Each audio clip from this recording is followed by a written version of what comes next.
Hello and welcome to another episode of Ask the Prof. If you're new to the channel, thanks for stopping by. Make sure you check out the description below for a little bit about me, my background as a former professor of exercise science, now turned pro triathlete, as well as the coaching team that I have with Hanson Racing. This channel has kind of a couple different directions that it goes. One is these Ask the Prof, where I rely on my past history as a professor and the information that I gained during the schooling up to that part to give reviews on products or give viewpoints on certain topics and things like that, all things exercise science related. The other are more of a day in the life type video where I talk a little bit about my training, my racing schedule, and things like that. So I've done a few of these Ask the Profs recently. Make sure you check those out as well. And I will have a post-surgery update coming out hopefully next week and give kind of more of a day in the life update video coming out here shortly. Today's video is the one that has probably been the most requested video that I've had. So thank you all for giving me your requests. As always, please leave anything that you'd like to see in the comment section below, and I'll get to as many of those as I can. Today, I am going to talk about Supersapiens, and I have been testing this product out since April. I have been wearing it pretty much consistently since then, and I've received a lot of comments and questions about it, and I've been pretty quiet about it, and that's really been because I've been very much in the learning phase and trying to figure out how to use it both as an athlete and see if it has some validity as a coach as well. And so today I'm going to talk about my experience as a beta tester with them. I have no current affiliation with them. I did sit through a number of trainings. We went through like a 2-month, 3-month program where we met every Friday with some of the best researchers in the world and some of the top coaches in the world, and got to hear from a few other athletes who are using this as well and their experiences. And so I'll talk a little bit about that today. And yeah, so let's get started. So obviously I've been using this. I haven't hid the fact that I've been using this, but I haven't really talked very much about it. So that's the whole point of today. So the Supersapiens is not a new product. It's trying to use an existing product that's already been on the market in a new way. All right, in a sport specific application. So this uses the Abbott Libre sensor that diabetics would use to monitor their blood glucose. So this is a continuous blood glucose monitoring device, or CGM. All right, so I'll just show, the device itself lasts for 2 weeks. So I'll go ahead and show you how to apply it, because mine, I had to take mine off when I flew home from the Collins Cup race, and I went straight into surgery essentially. So I haven't been wearing it since I haven't really been working out and I wanted to save the sensors that I have left to make sure that I'm using them as efficiently as possible. So right now I'll go ahead and apply the new one. They're pretty easy to put on. They're nothing too special about it. You just open the package. It comes with an applicator. Take that off. Line up so you load it here, and then you go ahead and just inject it into your arm. There is a tiny little needle in there that will stay in your arm. This thing stays on you for 2 weeks. So as long as you don't, I've rubbed one off by hitting a lane line or something like that, but as long as it stays protected, it will stay on for 2 weeks. When I first started wearing them, I put it more on the tricep area. And a couple times I got it where it must have been hitting a nerve or something like that, and it would throb or something like that. So I figured out that I've got tiny little arms here, so it makes it a little bit harder. But if you see where the deltoid ends, that's right at the bottom there. That's where I want to put it. So basically you just you just put it there. It's virtually pain-free, and now it's stuck there, and it will be there for, hopefully for 2 weeks. Then basically you scan it with the Supersapiens app open, and once you scan it, it'll take about an hour for everything to connect and all of that to get imported, and for it to basically pick up all your readings moving forward. one of the initial drawbacks or issues that they were running into, or we as beta testers were running into, is, if you hit it on a landline or something like that, it could get kind of pulled off. And obviously, if it's supposed to last for you for 2 weeks, I had one on the second day get yanked off, and it was kind of frustrating. And so they came out with these little sports patches. Again, it's got a little 1 and 2 on it. So you basically peel off the 1 and then put it around the sensor, peel off the 2, lay it down flat, and this just protects it a little bit better. So it keeps it from getting ripped off. Obviously, these aren't going to be the cheapest things in the world, and you want to be able to keep it on and get all the data that you possibly can from it. So that's the application process. Easy to apply. Even if you're squeamish with needles, basically feels less than a mosquito bite in my 2 cents. So that's not going to be a huge issue as well. So once you have it on, you can wear it, swim, bike, or obviously you just leave it alone, and hopefully it will continually be grabbing the data from your blood glucose live. If you're not near your phone, at least right now, if you walk away from your phone, you just have to open up the app, and then hold the sensor over and pair it again, and it'll bring back the information. So obviously, when I'm swimming, I don't have my phone on me. I don't ever run with my phone either. And so I'll go off on a swim or run, and then I'll just have to remember to pair it as soon as I finish up after the fact. Now, the downfall is when you're not connected to your phone, then the sample rate is much lower. So the data that you're getting is a little bit less accurate and a little bit less real time. And so if you're trying to really figure out what's going on down to the minute second, you'll need to have your phone along with you, at least right now. You can use your phone to ping it to your Garmin, for example, and be able to see the data on your screen real time. They have come up with a watch, I believe, that allows, or a wearable that's just like a watch that allows you to slingshot the data to your Garmin as well. I haven't used that. I don't have that. All I can do is have my phone to slingshot it. So it's nice that in training, you can see the data live on your Garmin if you want, but you have to have your phone along with you, or I have to have my phone along with.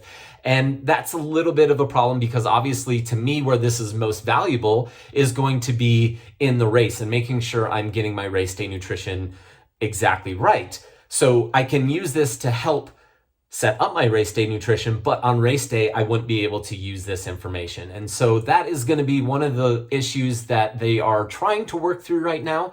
They're trying to get it so they don't need to have this buffer where it's either your phone or another wearable to bridge it to Garmin. That costs a lot of money, and so it's going to take a little bit of time, from what I understand, to get that portion developed. Not the hugest of issues right now, in my opinion, but it is definitely something that, I want to be able to have that data on race day.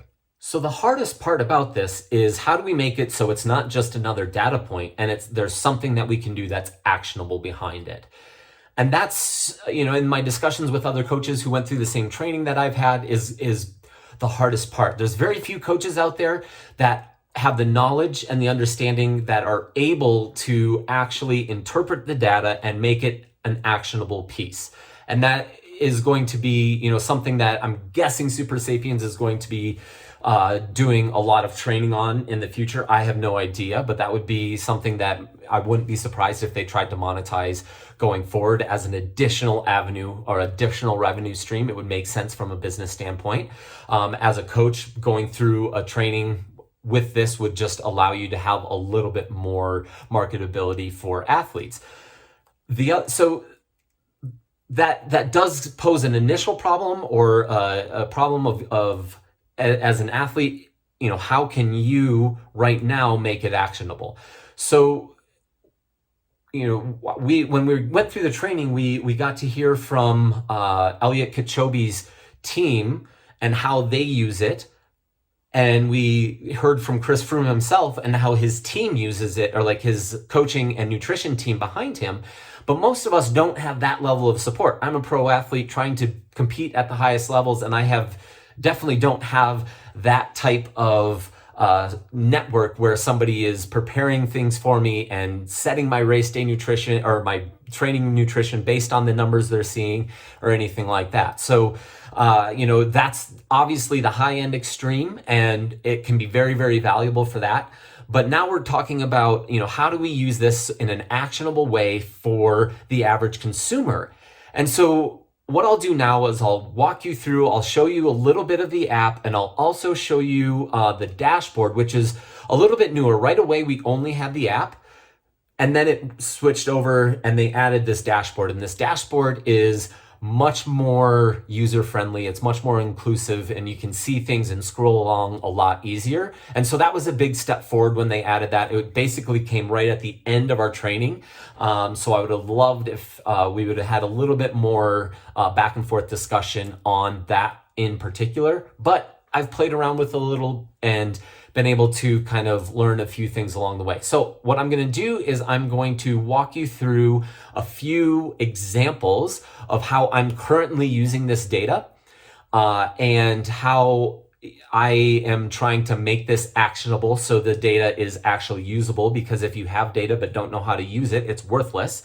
So this is how I'm trying to use it right now. And hopefully this is helpful for you all to see this as well as you're trying to make the decision that once it is available for sale, once it gets beyond this beta testing, if this is going to be something for you. So in my opinion, the biggest benefit that I've gained from using this for going on 4 or 5 months now has been the ability to determine what works for me and what doesn't work for me for my pre-race or pre-workout meal. And getting this wrong can have some, unfortunate consequences. And so this has really helped me try to dial in what I'm doing before a workout and hopefully before a race as well. And this is, in my, experience, is going to be the easiest thing to make actionable from using this device. And when we went through the training we heard from a different athlete every week. Some were professionals, some were top level elites, and in cycling and triathlon and running. And all of them mentioned, when the athlete was speaking specifically, they all mentioned how using this to set their pre-workout meal and make sure you're timing it correctly can be very beneficial, because you don't want to start especially a race, you don't want to start when you're on this rebound hypoglycemia state. And I have plenty of examples of when I've done that. And some of this I've tried to do it on purpose, and other times I've done it on accident and learned from it after the fact. So we'll go right into the dashboard now. This is a workout that I did on August 11th, and it was a big ride, a fairly long ride into the mountains. And what you can see is, on this morning, I drove up to Boulder from Castle Rock. So I left fairly early. And so I was eating in the car and obviously timed things a little bit wrong here. And so basically what happened is I started the long ride on a spike, on a glucose spike. Now, it wasn't huge. It was still only 145, which isn't that big. A lot of people would put that in the performance range or where you want to be. But for me, that is on the very high end of where I'm going to be, and it's really hard for me to maintain that level outside of it. Remember, glucose, there's averages and average ranges, but what you can do with this is figure out where you are in relation to those averages and adjust your numbers accordingly. We talked to people who were trying to average in the 170 to 180 for an entire long course triathlon event. Whereas myself, I would be much happier if I could average between, 120 and 130 50 during an Ironman race or during a long course event. So on this day, I started at the very top end of that range and I was going up relatively quickly. And what happens when this type of a response is occurring is your body will start producing a great deal of insulin. And when you get an overload of carbohydrate or high glycemic index carbohydrate right away, what can happen is your body produces too much insulin and you have what is called a rebound hypoglycemia. So where your blood sugar drops very, very quickly despite being in a full-fed state. And this is where a lot of people are getting their pre-race plan wrong, in my opinion. They're taking a gel too close to the start, and what happens is their blood sugar goes up relatively quickly and then it drops really fast, and that's where they start their race. And if you're doing that, you're starting in a hypoglycemic state, and that's not obviously what you want to do. You want to maintain a relatively high blood, not hyper, but you want to have a high blood glucose level and keep it as even as you possibly can. Now, this ride was relatively aerobic, and my instructions were to keep it aerobic all the way up until you start the climb. And the climb here started right around this point here. And so what I did was I had my first, I had nothing but water leading up to this day, or up to this point. And this is where I started with the first endurance EFS Pro. In my circumstance on the day, it was going to be a little bit warmer. And so I pushed the climb and started here, and we have some undulation. So I took about half a bottle in the first couple of minutes and then just focused on climbing. And you can see here, I took another bit in right around here, and then it dropped again. And here's where I had a gel. And that basically got me to the top. And we right around here is where I stopped and waited for the rest of the crew. And then we had our refill. And obviously, when I was at the gas station, you can see here, I had something. I think I had a cola of some sort right in here. It caused another spike up, which isn't necessarily a bad thing while you're exercising, but ideally you'd be able to keep these ranges much tighter, in a much tighter window. And so when it went up so quickly, then it went down relatively quickly again. So most likely, this is the point at which we got back and started exercising again. So we're at the station and stopped, and it took about this long to get back to regular activity. And then basically we were riding down, obviously going downhill, so I was focusing on not crashing and keeping on two wheels and not so much on taking in fluids and carbohydrate drinks. So I did end as soon as we got back downhill and got to the flat and had to ride the rest of the way back into town. I definitely was hitting that low blood sugar area, or that hypoglycemia area again.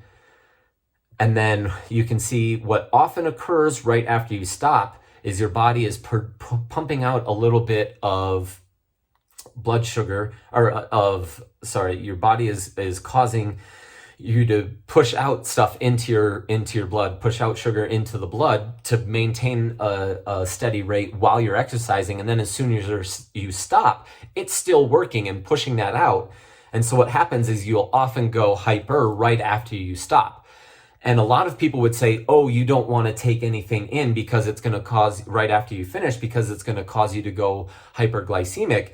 And in my 2 cents, that's actually a good thing, because what's going to happen is your muscles that have been depleted are going to take that sugar out, and that will actually help recovery. So in my point of view, this mark right after is actually a really important time to be getting a carbohydrate source in right away after you finish. So what you can see here on a run workout is the reason I'm showing this one is to show how much more even the lines are, because the sample rate is so much less when you don't have your phone paired. And so this is where I think that at least until you can actually pair it directly with a Garmin watch or Garmin head unit on the bike, and you don't run with your phone or swim with your phone. This is where it becomes a little bit of a drawback, where it's just a little bit harder to get really usable information because it's sampling much less often when it's not directly paired. And so that's something that hopefully gets resolved in the near future as they are able to ping it directly to a head unit. So that's what I have for you this time. As I mentioned, I still have a few units that I'm testing out. I'll continue to try to learn as much as I can and be able to use this information that I am gaining both as an athlete and as a coach moving forward. Hopefully they are able to get the clearances that they need to be able to start selling in the US. I believe they're able to start selling elsewhere, but they are trying to use a previously approved device in a new situation. So they need all the boxes ticked from the governing bodies and things like that. So that is causing a bit of delay, but it's giving them time to really roll things out. Hope you enjoyed this, learned a little bit, and if you do, hit the thumbs up button on the way out, and we will see you next time.